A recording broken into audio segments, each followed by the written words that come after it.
dengan nyata. Hidup perempuan yang mau.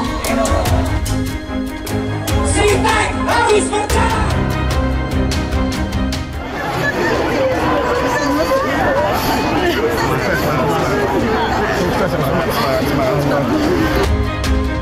Sekali lagi terima kasih semuanya atas dedikasi, loyalitas dan kerja kerasnya.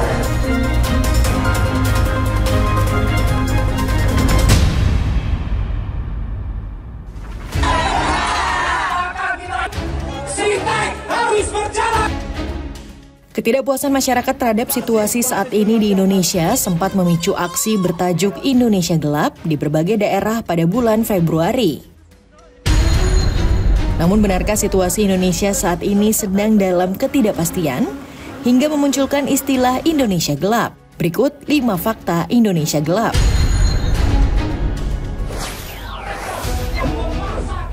Fakta 1, pemutusan hubungan kerja di berbagai sektor. PT Sri Rejeki Isman resmi berhenti beroperasi 1 Maret 2025. Hal ini diputuskan oleh Hakim Pengawas pada rapat kreditur di Pengadilan Negeri Niaga Semarang.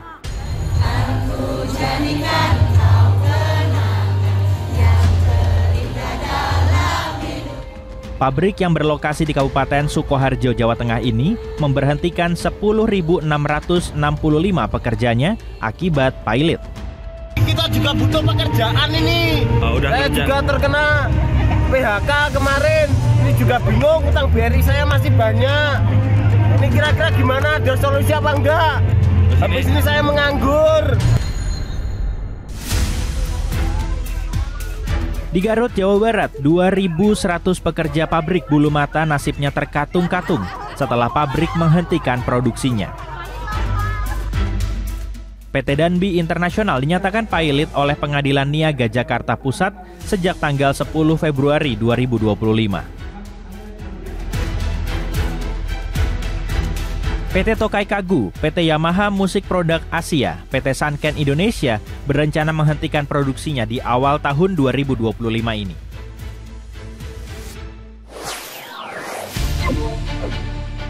Fakta 2, harga kebutuhan pokok yang semakin mahal. Memasuki awal bulan puasa di Cirebon, Jawa Barat, kelangkaan minyak goreng merek Minyak Kita terjadi di pasar tradisional Sumber. Kelangkaan yang terjadi selama sepekan lebih ini menyebabkan harga minyak kita melonjak hingga Rp18.000 per liter. Padahal menurut Menteri Perdagangan, stok minyak goreng merek Minyak Kita cukup. Kita dalam hal minyak kita ini langka begitu, itu gimana Pak? Minyak kita stok cukup, lebih dari cukup, banyak ya. Produsen akan suplai 2 kali lipat. Harga cabai rawit di Kota Pontianak tembus Rp140.000 per kilogram. Harga cabai keriting juga naik antara Rp70 hingga Rp80.000 per kilogram. Harga tomat dari Rp16.000 menjadi Rp20.000 per kilogram. Kenaikan harga diakui sudah terjadi beberapa bulan terakhir, namun naik drastis saat memasuki bulan Ramadan. Harga daging ayam potong di pasar tradisional Kota Semarang kini menjadi Rp34.000 per kilogram, padahal biasanya di kisaran Rp30.000.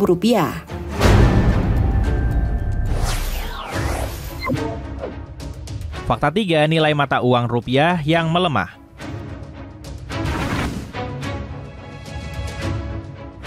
Pelemahan rupiah terjadi sejak 24 Februari 2025, di mana nilai tukar terhadap dolar Amerika Serikat berada di angka Rp16.303 dan terus melemah hingga penutupan perdagangan 28 Februari di angka Rp16.575 per dolar Amerika Serikat.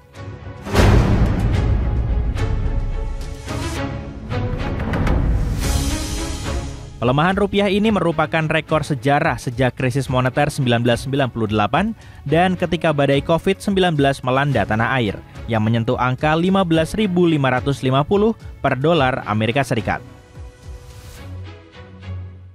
penguatan permintaan terhadap dolar sebagai safe haven asset, dan juga terjadi outflow ya di sisi pasar sahamnya ya, terutama kalau kita lihat beberapa saham-saham berkaitan dengan saham-saham perbankan ya, dan ini juga tentunya apakah ini juga di latar belakangnya ataupun didorong juga oleh sentimen eksternal mungkin saja, ataupun ada faktor domestik lain lagi, itu mungkin saja juga. Tapi memang secara keseluruhan itu kombinasinya berbarengan semua terjadi. Ada permintaan dolar juga di dalam negeri yang biasanya juga meningkat di akhir bulannya, sehingga kombinasi dari semua hal itu membuat GSDOR di akhir bulan lalu pun juga ditutup di 16.575 per dolarnya.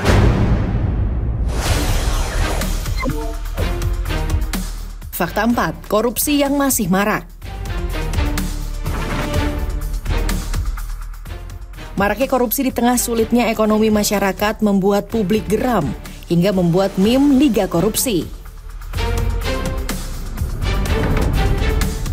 Dalam Liga Korupsi buatan publik, kasus dirunut dari nilai tertinggi, hingga kasus korupsi Pertamina menduduki peringkat pertama.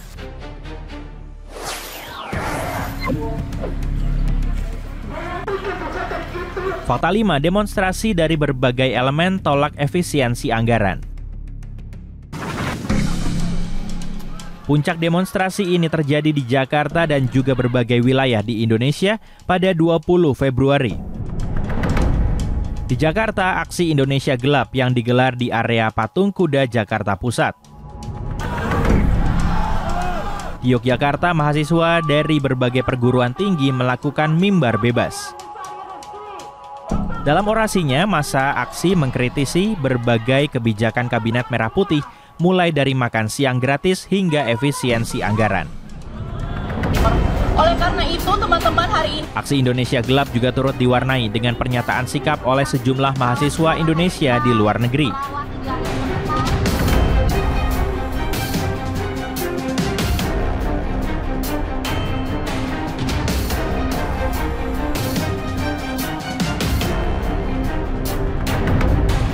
Di Melbourne, Australia, mahasiswa Indonesia melakukan aksi bertajuk Melbourne Bergerak di depan Gedung Perpustakaan Negara bagian Victoria. dari kawan-kawan mahasiswa yang sedang berkuliah di luar negeri untuk bisa peduli dengan apa yang terjadi di Indonesia dan menyumbangkan pikirannya untuk kemajuan Indonesia gitu. Demo di Jerman yang dihadiri mahasiswa, dosen, seniman, dan masyarakat Indonesia di sana memprotes menguatnya militerisme. Sekolah di negeri pengen belajar yang benar malah dipalak dimintain duit. Sejumlah influencer membuat heboh masyarakat, ada yang dari konten makanan hingga pemerintah. Itu ratusan miliar ya, Bes.